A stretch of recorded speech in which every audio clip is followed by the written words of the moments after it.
I don't have long.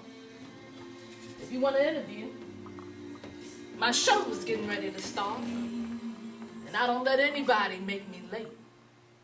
If I'm going to make my audience late, it's going to be because I want to be late. What's your first question? Did I really say that about the president? You're damn right I did. Can't stand him with those big ears. He had that skinny ass bitch up there singing my song during his inauguration. My song that I've been singing for over 50 years. You don't do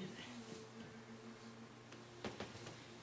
I've been singing that song for 50 long years.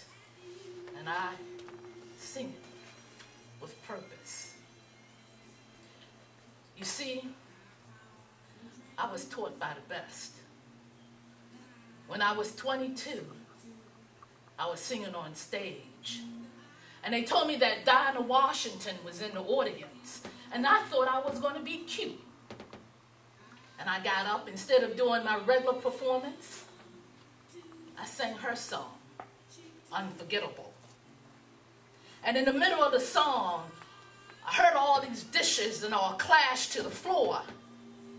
And she stood up and she said, "Don't you sing the Queen's song." I burst out crying and ran off the stage. Wouldn't come back out. She came and talked to me and she said, "Don't mean to be mean, baby girl, but you never sing somebody's song when they're in the audience." So yeah, I don't like that yellow bitch, Beyonce, whatever they say her name is, because she insulted me. When did I begin singing? They said I started singing before I could even walk.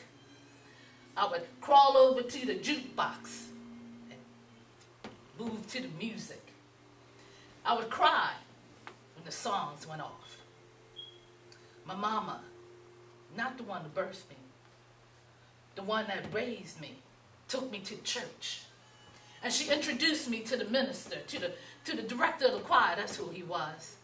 And when he heard me sing, he said, "Girl, that girl can sing." And they would dress me up on Sunday, Shirley Temple curls and pretty Kremlin dress. Had me stand up on 2 stools so I could reach the mic. And I would start singing, "Precious Lord, wade in the water." Now, if you've been in the black church, you know, people started shouting and singing, and they were encouraging me. There wasn't a song that I couldn't sing, and not a note that I couldn't touch. Kept on singing all my life.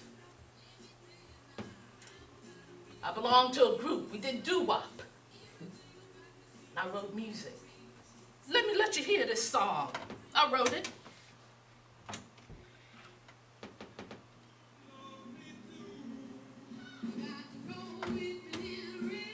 It was #1 in 1955.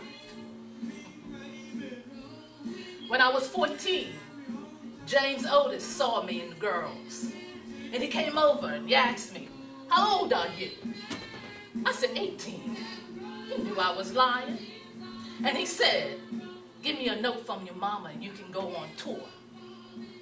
Well, I brought him a note the next day. It wasn't for my mama, but I brought him a note. And I went on tour.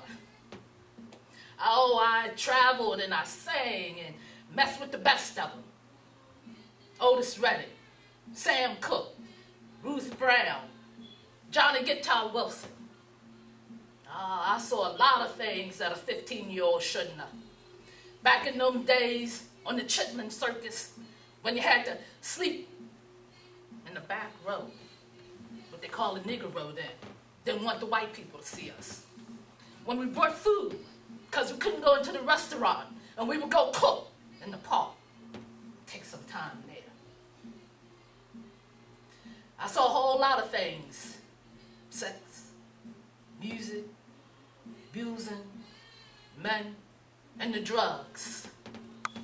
I smoked weed, snorted coke, and I shot me some heroin. That was my drug of choice. Because it got me there fast, just where I wanted to be. Because you see, when I was